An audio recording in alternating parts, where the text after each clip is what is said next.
저희가 잘 쓰는 말일 수도 있는데요. 잘 안 쓰기도 하지만 자화자찬이라는 말이 있죠. 자화자찬.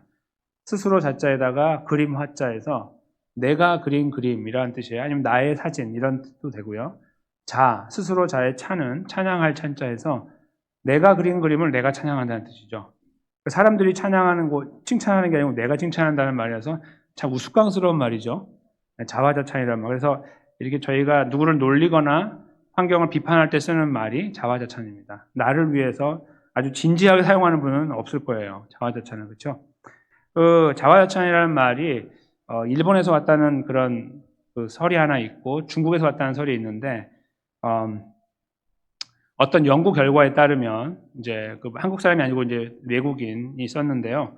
그 직접 가서 이제 연구해가지고 쓴 책이 있어요. 제가 이제 제목은 안 말씀드리고 여기는 있어요. 중국에 관련된 책인데요. 근데 이분들이 가서 연구한 내용 중에 자화자찬이 있어요. 그걸 하려고 한 건 아니고 이제 찬자를 연구하다 이렇게 갔는데 그 내용이 뭐냐면 요약하면 이렇게 되는 거예요. 오른쪽에 지금 이제 어떤 영정이 하나 있죠. 영정이 있는데 이거 누군지 지금 뭐 중요하지 않아요. 그냥 제가 우리 대한민국 웹사이트에서 가져온 거예요. 정부 웹사이트에서. 근데 이 그림에 보면은 사람만 있는 게 아니고 이렇게 양쪽에 글씨가 써 있어요. 잘 안 보이시겠죠? 검정과 막 깨같이 있는 게 글씨인데요. 저거를 전문 용어로 찬이라고 그래요. 찬. 전문 용어로 저걸 찬이라고 부르는데 찬양할 찬자예요. 근데 저렇게 영정 사진을 이제 어떻게 사람들이 만들게 됐냐면 원래는 사람들이 이제 종교적으로 이제 불교가 강성할 때 중국에서 이제 스님이라고도 하고 중이라고도 하는데 이제 그런 분들이 이제 죽음을 맞이하게 될 때에 영향력이 없어져 버릴 것 같은 두려움이 있어서 사람들이 그것을 오랫동안 지속하고 싶은 마음이 있는데 그러기 위해서 미이라를 만들었대요. 미이라. 이렇게 사람 형태가 있는, 그렇죠? 형체가 있는 그거를 이제 저기 어디야? 그 이집트에서 만든 게 아니라 중국에도 있었어요. 다른 데도 많아요. 마야에도 있고 문명에 보면 그런 식으로 이제 만들어 놓고 하다가 이게 효과적이지 않다는 걸 알아서 이거를 이제 그림으로 이렇게 등사를 했대요. 하나 그린 다음에 이렇게 찍어갖고 만드는 거예요. 복사본을 만드는 거죠. 여러 장, 수백 장을 만들기도 해가지고 만들어서 팔았다고 그래요. 그럼 그 이제 그림을 가지고 집에다 걸어 놓는 거예요. 예를 들어서 이제 어떤 본인이 처음에 굉장히 의지하고 사랑하고 그 사람 때문에 내가 도움받았다고 하는 어떤 종교적으로 스님이 있다고 할게요. 이제 불교에서. 그러면 그 사진을 갖다가 집에다 걸어놔요. 아니면 여기 있는 정치인 같은 사람을 갖다 붙여놓고 그리고 이제 항상 보는 거예요. 보면 살아가요. 저 사람이 나를 보고 있다고 생각하고 사는 거예요. 이제 그렇게 문화, 풍습이 생겼다는 거죠. 근데 그것에 사람들이 만족하지 않고 무엇을 하기 시작했냐면 그림을 소유한 것 갖고 만족이 안 되니까 이 그림의 주인공을 찾아갔대요. 직접 찾아가서 그 사람이 죽기 전에 사인을 받는 거예요. 사인을 받는 거. 그래서 이제 그 사람의 친필이 거기 적혀 있으면 이걸 딱 걸어놓을 때 나중에 돈 주고 팔 때도 돈 받고 팔 때도 가치가 있을 뿐만 아니라 자기가 마음이 뿌듯한 거예요. 이 사람 사진 속에 있는 사람이 나랑 함께 있고 또 여기까지 서명까지 해줬으니까 나는 정말 복 받은 사람이야. 뭐 이런 어떤 생각들을 이제 하게 됐다는 거죠. 그게 지금 저 연구 결과예요. 지금 이게 제 말씀이 아니고 그렇게 나와서 찬이 발전하게 됐다. 그것이 내용인데 어떤 경우는 저기 왼쪽에 있는 책처럼 찬이 굉장히 많대요. 이렇게 옆에 쓰는 거를 부족해가지고 막 사람들이 와가지고 쓰는 거예요. 많이. 근데 그 찬을 누가 써야 될까요? 사인도 하지만. 찬에 대해 설명 안 드렸죠. 찬이 뭐냐면 이 사람이 어떤 사람인지에 대해 설명을 쓰는 거예요. 사인 말고 이분 때문에 우리나라가 살았습니다. 이분 때문에 우리나라에 한국말이 생겼습니다. 뭐 세종대왕이라고 한다면 이분 때문에 우리 가족이 살았습니다. 뭐 이런 것들을 쓰는 거예요. 근데 그 사람이 그냥 이름 없는 사람이 아니고 이름 있는 사람이 써주면 이야 이렇게 훌륭한 사람이야? 라고 기록으로 남게 되죠. 그래서 그걸 찬이라고 불렀어요. 그래서 원래는 찬을 다른 사람이 써주게 돼 있는데 어떤 사람은 이렇게 하는 거예요. 죽기 전에 누가 나를 찬할지 보고 딱 걸어놨는데 아무도 나를 찬을 안 해. 그러면 에라 모르겠다 나라도 쓰자 하고 자기가 쓰는 거예요. 그게 바로 자찬인 거예요. 아시겠죠? 그래서 이게 문화가 아주 오래된 거예요. 수백 년 된 문화가 이제 건너와서 지금 우리가 쓰고 있는데 잘 쓰지는 않지만 그 우스꽝스러운 이야기가 거기서 나온 거예요. 자기 그림 걸려있는 데다가 자기가 서명하고 죽는 거예요. 그러니까 이거 뭐야? 누가 썼어요? 그러면 얘가 쓴 거잖아 이 사람이. 그러면 아이고 이 사람 정말 할 일도 없었네라고 하는 우스꽝스러운 이야기가 되는 거예요. 자화자찬이 된 거죠. 우스꽝스럽게 쓰는 그 이야기의 주인공을 우리 오늘 만나요. 본문에서 자화자찬, 저희가 보면은 혀를 찰 이야기지만 오늘 본문의 이야기는 저희들에게 큰 의미를 부여하게 됩니다. 단순히 우스꽝스러운 이야기가 아니라 우리를 돌아볼 수 있는 기회도 주고요. 이것은 우리를 짓누르고 무겁게 주는 말씀이 아니라 우리의 가장 근본을 건드려주는 말씀이 될 거예요. 저는 그렇게 확신을 하면서 왜 예수님이 이 말씀을 하셨고 우리들에게는 어떤 의미가 있는지, 자화자찬이라는 것이 맞는지 아니면 이 용어를 바꿔야 되는지 오늘 제목처럼 그걸 저희가 잠깐 묵상하면서 하나님의 은혜를 누리는 시간 갖도록 하겠습니다. 말씀으로 들어가서요. 예수님께서 이 말씀을 주시는 배경을 잠깐 보시면 비유를 말씀하시죠. 비유를 말씀하실 때는 항상 앞을 봐야 된다. 왜 말씀하시는지가 중요하다고 말씀드렸습니다. 여기 뭐라고 되어 있습니까? 자기를 의롭다고 믿고 다른 사람을 멸시하는 자. 나쁜 사람. 그러니까 듣기만 해도 나쁘죠. 반대로 하면 몰라요. 그렇죠? 다른 사람들을 의롭다고 하고 자기 자신을 멸시하는 자. 이 사람 이렇게 안 됐네 이렇게 할 텐데 반대예요. 자기는 의롭다고 믿고 다른 사람을 멸시하는 자. 나쁜 사람들에게 이 비유를 말씀하신 거예요. 그 내용을 잠깐 들여다보겠습니다. 이제 그 비유예요. 진짜 이야기가 아닌 거죠. 두 사람이 기도하러 성전에 올라가요. 하나는 바리새인, 하나는 세리. 만약에 1부터 10까지, 1부터 10까지 해가지고 그 소셜 클래스라고 그러죠. 사회적인 지위를 나눈다고 하면요. 제일 탑에 있는 사람은 바리새인이에요. 당시에. 제일 바닥에 있는 사람은 세리예요. 그렇게 보시면 틀림없어요. 그러니까 그 뭐 가지고 안 가지고 나이의 고하가 아니고요. 사람들의 생각의 평판에서 제일 낮은 사람은 세리, 제일 윗사람은 바리새인. 이렇게 보면은 틀림없다는 거죠. 그러니까 예수님의 이 비유는 참 대단한 비유예요. 저렇게 제일 윗사람과 제일 마지막 사람을 접목시켜서 하나의 예를 만들었다는 것은 저희들의 인상이 딱 바뀔 수 있도록 만들어 놓으신 거예요. 돌아가지 않도록. 그런 상황에 서로 어울릴 수 없고 같이 있어서도 안 되는 사람이죠. 그 둘이 만났어요. 그 기도를 시작하는데 바리새인 기도가 나옵니다. 근사하죠? 서서 딱 일어서요. 일단 서서 따로 기도하여. 아마도 거리를 두었다는 뜻 같아요. 이쪽에 와서 기도하여 이르되 하나님이여 나는 다른 사람들 곧 토색, 불의, 간음하는 자들과 같지 아니하고 이 세리와도 같지 아니함을 감사하나이다. 이렇게 이야기했어요. 들으라고. 저쪽에 멀리 좀 떨어져 있는 세리 보고서 저기 저 더러운 세리와 같지 아니하니 감사합니다. 이렇게 이야기를 한 것 같아요. 그런 뉘앙스 같아요. 근데 토색, 불의, 간음, 안 좋은 거, 남의 것을 탐하거나 이런 것들을 말하잖아요. 그런 일에 본인이 연관을 갖고 있지 않다는 것에 감사하고 있다고 이제 볼 수 있어요. 그리고 아까 말씀드린 것처럼 바리새인은 명망 있는 사람이고 사회에서, 그리고 세리는 바닥에 있는 사람이기 때문에 그냥 누가 봐도 이 기도는 나쁘지 않은 기도일 수 있어요. 그냥 그럴싸한 기도. 우리가 이렇게 안경을 끼고 보니까 그렇게 보이는 거죠. 타당한 기도일 수 있는 기도를 딱 드리면서 두 가지를 더하죠. 나 11조 잘합니다. 그리고 금식 잘합니다. 두 가지를 더해요. 당시에 목요일하고 화요일 정도 그쯤에 이 실제적으로 경건한 사람들은 금식을 했어요. 그 당시 이스라엘 사람들. 이제 막 정신이 없으면 못하겠지만 그래도 좀 정신을 차리고 살아가는 사람들은 날을 정해서 이렇게 금식을 했거든요. 일주일에 2번. 그렇게 해가지고 자꾸 이렇게 스스로를 깨우려고 한 거예요. 방심하지 않도록. 그렇게 이제 실제로 했어요. 보통 화요일, 목요일 이렇게 이제 했다고 전해지고 있는데요. 그러니까 자기는 그 풍습을 잘 지키고 있다는 거예요. 이거 잘못된 겁니까? 좋은 겁니까? 괜찮은 거고 좋은 거예요. 잘하고 있다는 뜻이잖아요. 두 번째는요, 소득의 11조를 드린다. 여기 정확하게 말하면 모든 소득의 11조라는 말이에요, 원래는. 그러니까 잘하고 있는 겁니까? 잘 못하고 있는 겁니까? 잘하고 있는 거예요.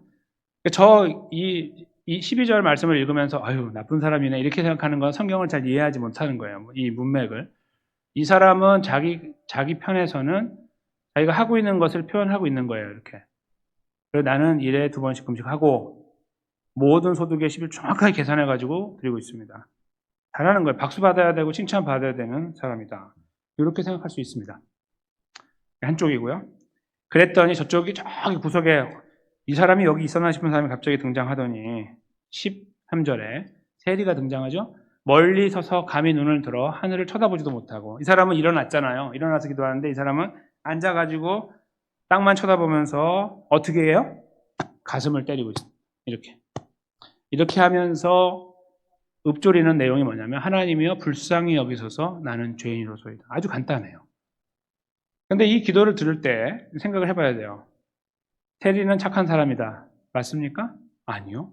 진짜 나쁜 사람이에요. 매국노예요. 거의 대부분의 그냥 그렇게 한데 다 뭉뚱그려 이야기하는 것도 틀리지 않아요. 왜냐하면 우리 한국에도 옛날에 일제시대 때 그랬어요. 그 마을에서 이제 그 변질자를 찾잖아요. 찾아갖고 이 사람을 세리로 만들어요. 그리고 이 사람이 누가 부자인지 다 알아요. 저 집에 가면 장독대 현금 얼마 있어 다 알아요. 그렇죠? 그 마을의 사람을 다 아는 사람이 세리가 돼서 세금을 뺐으면 그걸 제대로 뺐거나 많이 뺐거나 할 수 있어요. 당시 사람들은 더 뺐었어요. 원래 받아야 될 거다 2배 막 이렇게 받아갖고 자기가 다 챙겼단 말이에요. 그러니까 정말 나쁜 사람들이에요. 그냥 매국노라고 하는 것이 맞는 말이에요. 그러니까 그가 매국노거든요. 근데 하나님 앞에 올라왔어요. 기도하려고 해요. 저쪽에서 바리새인 이야기해요. 그거 본인이 신경 썼는지 안 썼는지 모르지만 자기 생각할 때 자기는 죄인이에요.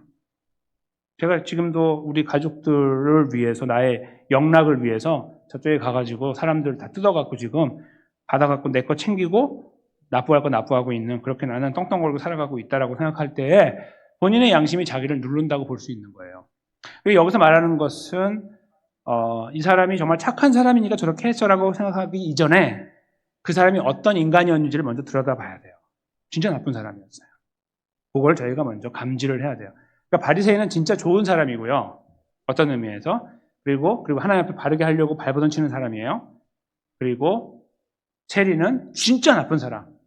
그냥 죄인. 내가 죄인으로서이다 그러면 막 뛰어와가지고 너 진짜 죄인이야! 죽어! 이렇게 말할 정도의 죄인. 그 사람이 거기서 저는 죄인입니다라고 가슴을 치고 있었던 거예요. 그러니까 저희가 누가 좋고 누가 나쁘고를 평가할 필요 없이 그냥 상황만 이해하면 되는 거예요.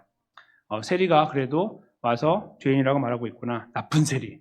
이렇게 말해도 괜찮아요. 그리고 바리새인은 저 사람은 그래도 괜찮은 사람이네. 저렇게까지 했나? 이렇게 생각할 수 있는 생각을 여기서 해보게 되는 거예요. 근데 이 이야기를 이제 어떻게 마무리를 해야 되냐면, 저희들의 평가에서 마무리하는 게 아니에요.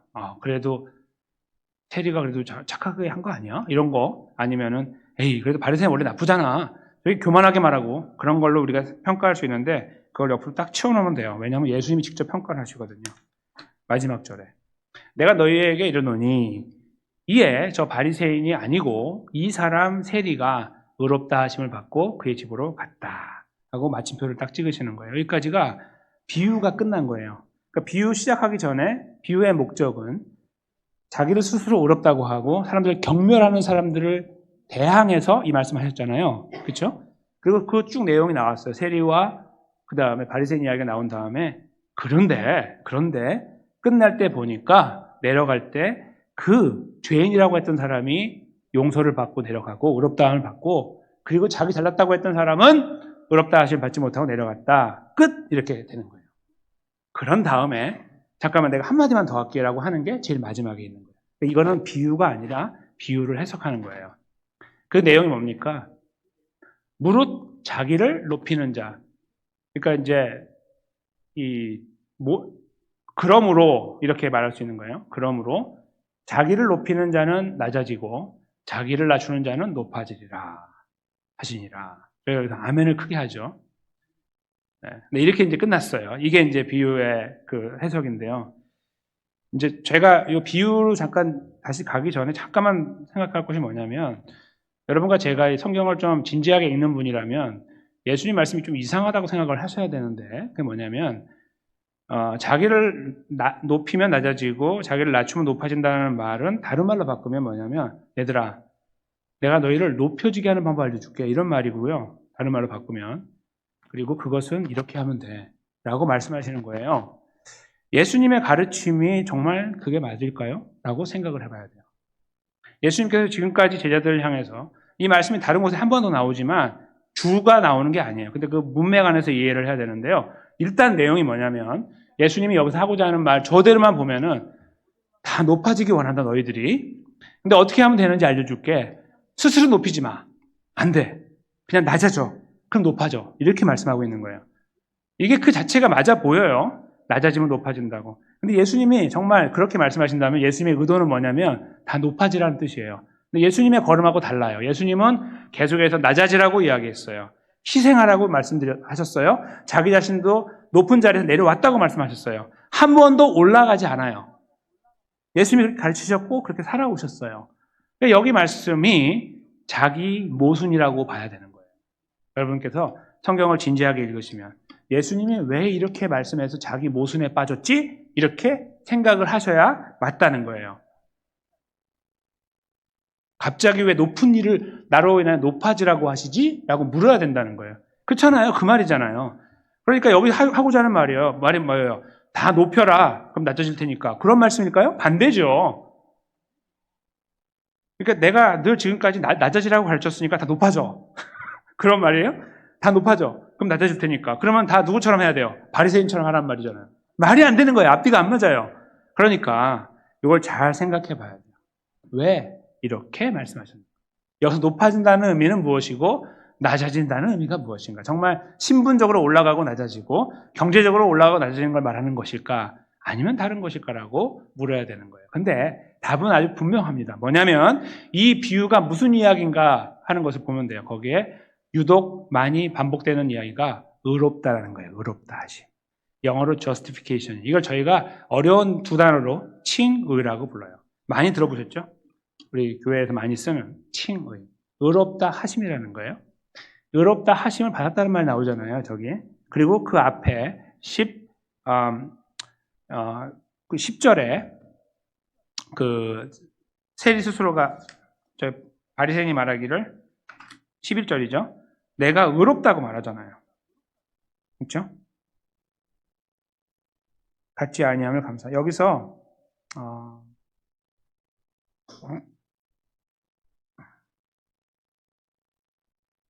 지금 자기 자신을 표현하는 이것이요. 하나님 아버지 감사합니다 하고 표현하잖아요. 나는 다른 사람과 같지 않고 세리와도 같지 않습니다. 여기 지금 말하는 이 내용들 자체가요. 의로움에 대한 생각이에요. 의로움에 대한 생각. 그러니까 내가 의롭다라고 스스로 믿고 있는 거예요. 그러니까 저기 앞에 그 9절에 자기를 의롭다고 믿고라는 표현하고 이제 연결되고 있거든요. 그러니까 의로움에 대한 이야기를 다루고 있는 거예요. 다른 말로 바꾸면. 아시겠죠? 그러니까 높아지고 낮아지고 문제가 아니고요. 의로울 것이냐, 의롭지 않을 것이냐에 대한 이야기를 여기에서 말씀하고 계신다는 것을 생각하면서 다시 읽으면 이해가 돼요. 14절의 마지막 부분이. 이걸 이렇게 바꿀 수가 있어요. 저기 이제 무릇부터 보세요. 무릇 자기를 높이는 자는 의롭다 하심을 받지 못하고 아니면 무릇 자기가 의롭다고 하면 의롭다 하심을 받지 못하고 그리고 자기가 의롭지 않다고 하면 의롭다 하심을 받으리라. 이렇게 설명이 된다는 거예요. 이 말씀이요. 높아지고 낮아지게 문제가 아니라 이 비유의 끝자락에서 말씀하셨기 때문에 그렇게 이해하는 것이 옳아요. 그렇게 놓고 다시 한번 생각을 해보세요. 예수님께서 지금 여기서 지적하고 계시는 것이 무엇이죠? 바리새인이 가지고 있는 그 행위에 대한 거는 언급도 하지 않으세요. 너 착한 거 참 많이 하더라. 이런 거 필요 없고요. 그 다음에 세리를 데려다 놓고 너는 굉장히 나쁜 사람이야 라고 하지도 않아요. 그냥 한 가지를 놓고 말씀하고 있어요. 높여지냐 낮아지냐. 다른 말로 바꾸면 겸손의 문제인 거예요. 자기 스스로를 놓고 하나님 앞에서 내가 이만큼 살아왔고 내가 잘 살고 있으니 나는 의롭다고 여길만 하지 않습니까? 라고 말하는 그 부분에 대해서 경계하고 싶으신 거죠. 그렇지 않다라고 말하고 싶은 거예요. 그리고 오히려 그것은 하나님이 주신다고 말씀하고 싶으신 거예요. 그래서 마지막 절에 이 14절 뒤에 그 앞부분에 보시면 14절 앞에 보시면 내가 너희에게 이르노니 이에 저 바리새인이 아니고 이 사람이 의롭다 하심을 받고 내려갔다. 그러니까 누군가 그 사람이 의롭다고 한 거예요. 이렇게. 그렇죠? 자기가 의롭게 된 게 아니라 의롭다고 여겨짐을 받고 내려갔어요. 누가 했죠? 이 비유에서 누가 했어요? 하나님께 기도했으니까 당연히 하나님이죠. 예수님은 그것을 말씀하고 싶으신 거예요. 스스로 자기를 의롭다 여기는 것이 의롭게 만드는 것이 아니라 하나님께서 하신다는 거예요.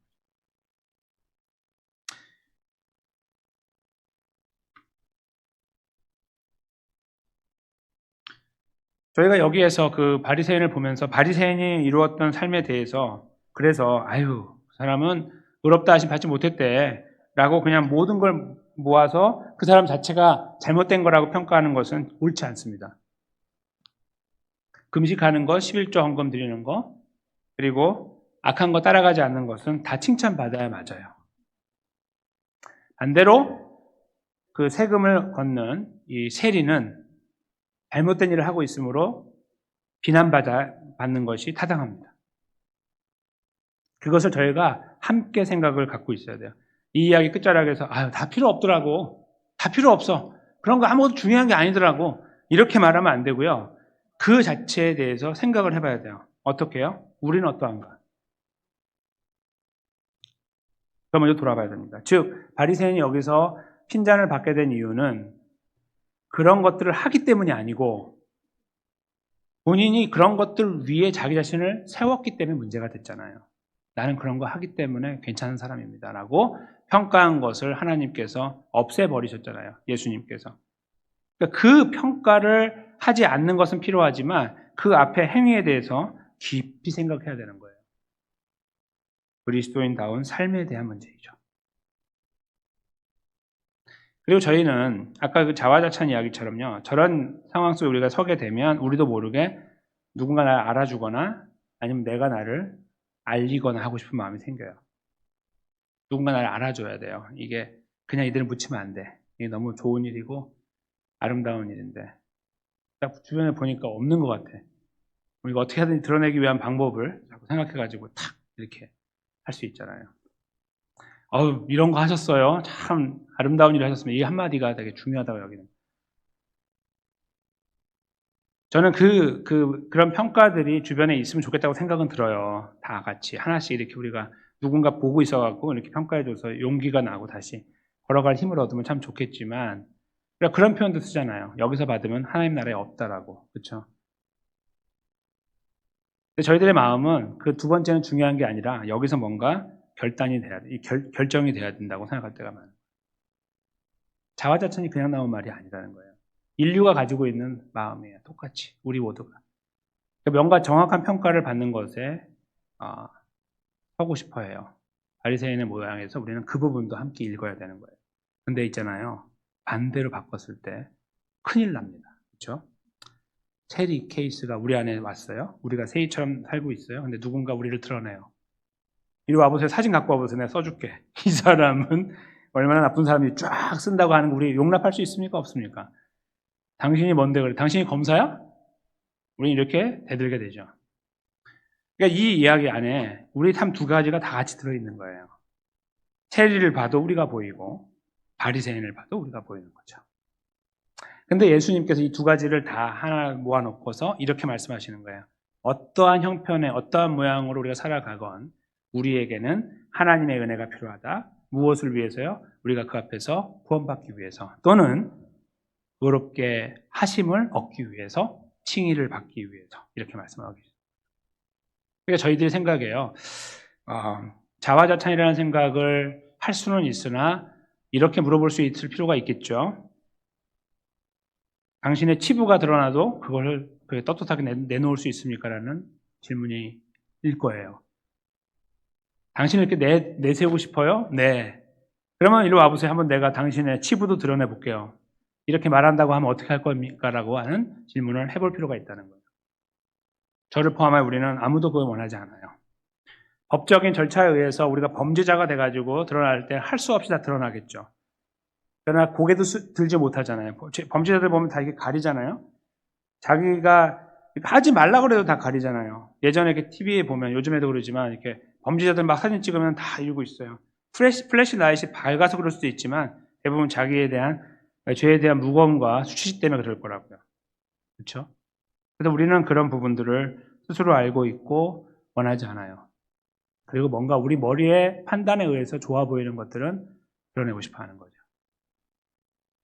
예수님께서 그 안에서 정확한 서로 간의 평가를 내리지 않는 것이 참 감사한 거예요. 왜냐하면 너희는 다 거기에 있을 가능성이 있어라고 말씀하고 있는 거니까요. 한편으로는. 그리고 그럼에도 불구하고 그거 아니 하나님의 은혜가 너희를 정당하게 했다. 이렇게 말씀하고 싶으신 거죠. 너희들이 아니고 너희 행위가 아니라 너희 평가가 아니라. 그것이 오늘 본문에서 저희가 읽어내야 되는 부분이라고 생각을 해요. 근데 아까 제가 그 의롭게 하심이라고 하는 말씀을 잠깐 말씀드린다고 했잖아요. 그 이야기 안에서. 그 내용이 뭐냐면 예수님이 지금 이제 누가복음 18장 이제 19장으로 넘어가잖아요. 이렇게 넘어가면서 예수님이 지금 어디로 가고 계시냐면 내려가면서 이렇게 기록이 돼 있어요. 완전 시간적으로 따라가는 건 아니지만 거의 비슷해요. 이렇게 내려가면서 예루살렘으로 가시는 거예요. 예루살렘 왜 가시는 거죠? 죽으러. 그러니까 지금 예수님의 이 행보가 뭐냐면 몸으로는 내가 죽으러 간다는 걸 보여주고 있는 거고 계속 기회가 될 때마다 말씀을 통해서 내가 왜 저기 가는지를 설명하고 있는 거예요. 그게 같이 묶여서 가거든요. 여기 18장에 나오는 이 14절 말씀이 바로 그것을 착 붙잡고 있는 거예요. 내가 너희를 위해 죽으러 가는 거야. 그렇죠?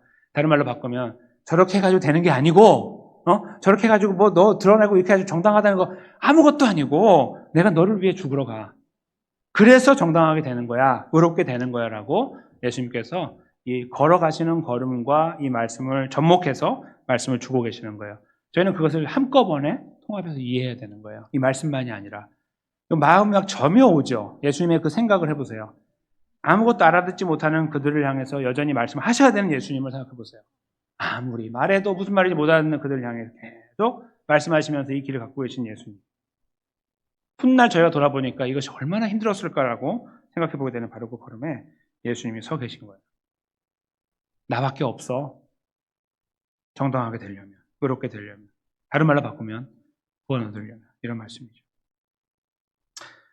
성경은 이 이야기를요, 여러 가지 각도에서 많이 설명하고 있는데 잘 요약된 것이 몇 군데가 있어요. 제가 그 두 군데를 잠깐 알려드리려고 해요. 하나는 갈라디아서 말씀이에요. 사도 바울을 통해서 쓰신 말씀, 2장 16절 말씀인데 화면에 나와 있습니다. 네. 이렇게 빨리 훑어보시면 금방 보이겠지만 의롭게 되는 방법이 나와요. 지금 오늘 이야기하고 똑같아요. 그렇죠? 자기를 의롭게 여겨. 근데 방법이 나왔어요. 율법의 행위로 아니고 오직 예수 그리스도의 믿음으로 말미암는다. 예수 믿으면 된다. 그런 말이죠. 우리도 그리스도 예수를 믿나니 이는 우리가 율법의 행위로가 아니고 그리스도를 믿는 믿음으로써 의롭다함을 얻으려 함이라. 율법의 행위로서는 의롭다함을 얻을 육체가 없느니라.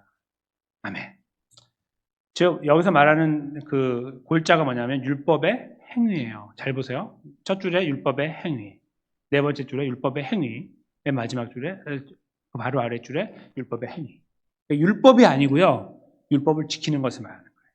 오늘 본문에 그 바리새인은 저게 아주 조금 빙산같이 큰 거에 빙산의 일각도 안 되는 작은 부분에서 뭔가 좀 이렇게 노력을 하고 있는지 모르는데 그것을 가지고 이걸 다 덮어 씌우려고 한 거죠. 아니에요. 하고자 하는 말씀. 하나님은 사도 바울 통해서 이렇게 말씀하시는 거예요. 아무도 없어. 그게 다 정답이에요. 의롭다 하지 못합니다. 오늘 그의 노력이 헛되다는 것을 정확하게 짚어준 거예요. 가슴을 치면서 있던 세리 쪽으로 넘어오는 거예요. 왜요? 그 사람이 착하니까? 양심이 있으니까? 천만의 말씀이에요. 양심이 있으면 자기 행위를 바꿔야죠. 그 사람도 아닌 거예요. 아닌데 그는 자기가 아무것도 아니라는 것을 하나님 앞에 납작 엎드려서 인정한 거예요. 나는 그냥 이겁니다. 한마디도 못해요. 바로 그거예요. 자기가 아니라는 거예요. 의롭게 되는 건 내가 아니라는 거 스스로 알고 있는 거, 그것이 필요하다는 거예요. 그걸 바로 오늘 여기 하나님께서 갈라디아서를 통해서는 예수 그리스도라고 말하고 있는 거예요. 그분을 의지하는 거예요. 저희가 가끔 오해하고 있는 부분, 다른 부분을 잠깐 말씀드릴게요. 이걸 좀 더 확대해가지고 발전시킨 게 로마서 말씀인데요. 로마서 말씀 잠깐 보시면요. 2장 13절부터인데요. 여기 보면은 이렇게 돼 있죠. 율법을 듣는 자가 의인이 아니고요. 율법을 행하는 자가 의인이에요. 그러니까 율법을 알고 하나님의 말씀을 아는 게 우리를 의롭게 하는 게 아니라 따라가고 있느냐를 물어야 된다는 거예요. 이 말은. 되게 무서운 말씀이고 무거운 말씀이에요. 아까 저 앞에 거하고 같죠? 그래서 우리가 이 이야기를 들을 때 무겁다고 느끼고 있어요. 근데 조금 더 가요. 다른 이제 3장으로 넘어가서 20절인데 보십시오. 그러므로 율법의 행위로 그 앞에 의롭다 하시면 얻을 육체가 없나니 율법으로는 죄를 깨달는 것뿐이다. 아무리 해도 안 되고요. 나중에 이렇게 되는 거예요. 율법을 처음에 한 10가지만 앓는 사람은요. 나는 한 2-3개밖에 저쪽 되는 게 없어. 이렇게 처음에 말해요. 근데 100개를 알면 어떻게 될까요? 나는 한 70개가 안 되는 거예요. 더 안 될 수도 있고요. 100개, 1000개 알면요, 더 많아지는 거예요. 율법을 알면 알수록 저렇게 되는 거예요. 죄를 깨닫고 끝나는 거예요. 결국 안 된다는 것을 향해 갈 수밖에 없는 존재임을 알게 되는 거지, 나는 10,000개를 알고 있는데 내가 9,000개를 다 하고 있어, 이런 사람은 세상에 없습니다. 그것은 교만에 쩌든 잘못된 사람입니다. 하나님께 나중에 혼쭐 당하겠죠. 하나님 나라에서. 구원받았다고 하면. 근데요, 이런 상황 속에 하나님께서 마지막으로 주신 말씀이 있어요. 이제 이 흐름을 저희가 읽는 거예요. 아니었고 아니구나. 할 수도 없었고 나 혼자 착각했었구나를 알고 있는 인간들에게 하나님 주시는 그 다음 말씀, 마지막이죠. 24절인데요. 함께 읽겠습니다. 그리스도 예수 안에 있는 속량으로 말미암아 하나님의 은혜로 값없이 의롭다 하심을 얻은 자 되었느니라. 아멘. 그러니까 하나님께서 사도 바울을 통해서 사람은 그렇게 해서 율법을 통해 뭔가 알 수 있고 뭔가 이렇게 노력하는 것처럼 보일 수도 있어. 아니면 세리처럼 그렇게 완전히 배신하고 딴 데로 갈 수도 있어. 어떠한 경우이건 관계없이 모든 사람을 다 아우러서 어느 곳에 속해 있든지 관계없이 그들을 의롭게 하는 것은 예수 그리스도밖에 없어 라고 못을 받고 계시는 것이죠. 예수님이 오늘 여기서 말씀하신 내용을 정확하고 분명하고 확대해서 완성해 놓고 계시는 말씀이에요. 여러분과 제가 이것 때문에 여기 있는 것입니다. 어쩌면 저희가 성전에 올라간 두 사람을 생각하면서 이렇게 고민을 할 때에 더 많은 부분에서 세리를 생각해야 되지 않을까 생각해요. 세리. 왜냐하면 여러분과 제가 그렇게 나쁜 사람이라서가 아니고, 아니 이렇게 말씀드리겠습니다. 여러분이 그렇게 나쁜 사람이라서가 아니고 저는 그런 나쁜 사람이고요. 개인적으로 볼 때. 그런데 하나님께서 은혜를 주셔서 의롭다 하심을 얻었기 때문입니다. 그러니 그 앞에 서면요, 하나님 앞에 서서 이렇게 기도하려고 딱 고개를 떨구면은 눈을 감고 딱 있으면 떠오르는 것들이 막 했던 말들, 생각들, 막 이런 것들이 막 있을 거 아니에요. 행위들, 막 이런 것들이. 연거푸 올라올 때 기도가 나오지 않죠. 하나님 이거 무시하고요. 그냥 기도합니다, 들으세요. 이렇게. 그렇게 기도할 수 있을까요? 막 그런 걸 떠오르면은. 막 양심이 막 우리를 찌르고, 막 가시처럼 막 찌를 거 아니에요. 그때 저희가 딱 떠오르는 게 바로 이 세리라는 거예요. 가슴을 쳤잖아요.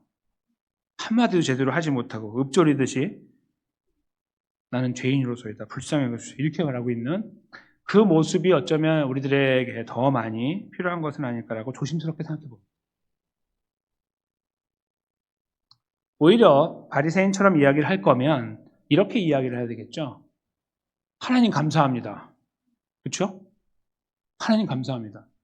하나님 제가 이렇게 의로워서 좋습니다가 아니라 하나님 저같이 연약한 존재가, 악한 존재가 하나님의 은혜를 힘입어 이렇게 의롭게 되어졌으니 그래서 이런 것들에 대해서 흉내라도 낼 수 있고 뭔가 이런 거 하려고 발버둥치고 있으니 감사합니다. 이런 기도 있잖아요.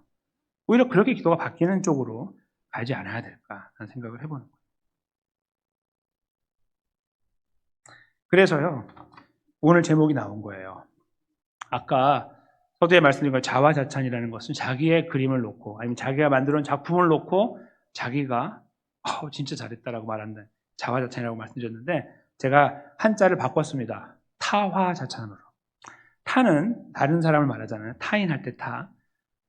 다른 사람이 만들어놓은 그림 또는 작품에다가 내가 칭찬을 하는 거예요. 오늘 본문의 말씀을 담고 있죠. 어떻게 해요? 저기서 말하는 타화는 하나님 아버지께서 예수 그리스도의 십자가와 부활로 이루신 justification을 말하는 거예요. 우리를 위한 의롭게 하심. 우리는 그건 다른 말로 구원이라고 불러요. 우리는 그것을 바라보면 바라볼수록요, 찬양이 나오는 거예요. 그것을 바라보면 바라볼수록 우리의 연약함이 더 크게 보이는 거죠. 그걸 바라보니까 내가 이만큼 컸다라는 게 보이는 게 아니라 바라보고 바라볼수록 나는 저 밑에 있는 존재라는 것을 더 극명하게 느끼는 거예요. 그러니 우리가 거기서 그러니 하나님 제 참 괜찮죠? 머리 한번 이렇게 할게요. 이렇게 하지 않고 우리는 하나님을 향해서 감사를 하게 되는 거예요. 생각할 때마다. 저는 그런 의미로 타화자찬이라고 적은 거예요. 하나님이 만들어 놓으신 구원의 역사에 우리는 가서 찬양을 드립니다. 매일 걸어가는 걸음이 벅찹니다. 그렇죠. 하루하루 걸어가시는데 여기 계신 모든 분들이 벅차게 사세요. 은퇴하셨건 안 하셨건 여러 가지 일들 있어요.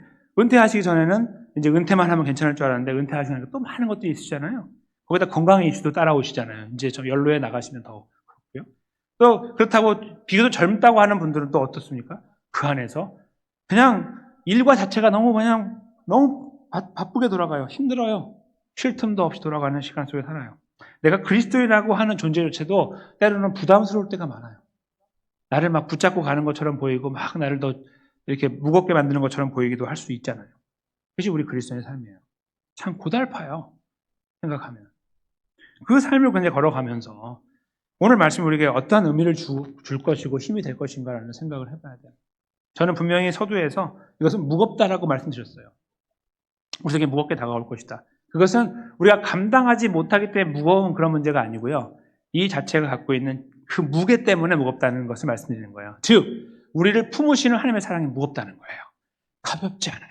우리는 가벼워서 흩날리는 것처럼 날아갈 수 있고 이리 왔다 저리 갔다 할 수 있고 하나님을 배반하고 팔 때도 많고 그것이 그냥 삶의 이유이고 그래서 난 정당하다고 말하고 싶을 일들이 많은데 그래서 그것이 나의 삶의 현장이라고 말하고 하소연하고 살고 있고 하나님 앞에 그렇게 나가고 있는지도 모르는데 우리를 붙잡으시는 하나님의 이 의롭게 하신 역사는 너무나 무거운 거예요.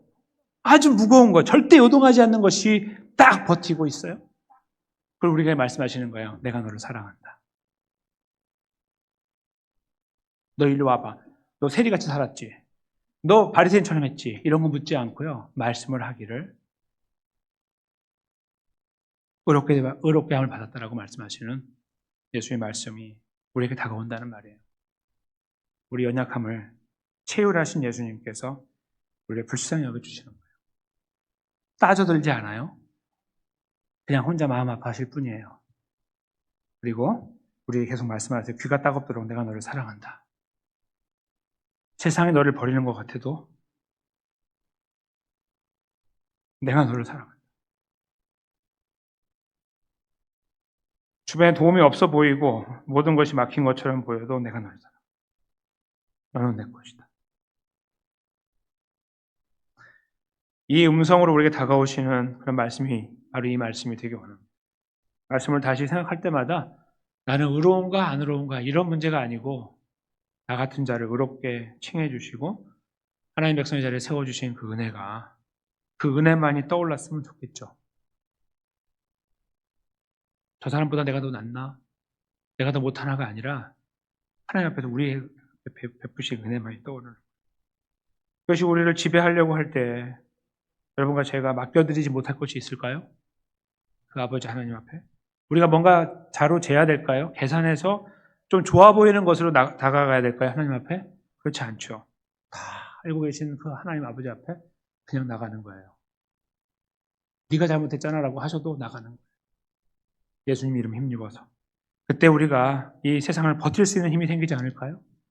주님의 위로가 더 크게 다가오지 않을까 싶습니다. 그 은혜 안에 여기 계신 모든 분들께서 다시 한번 힘있게 세워주셔서 이번 한 주간도 그 은혜를 힘입어 건강하고 힘있게 거뜬하게 버티시면서 그리스도의 삶의 여정을 이루어가게 되시기를 예수님의 이름으로 간절히 축원합니다.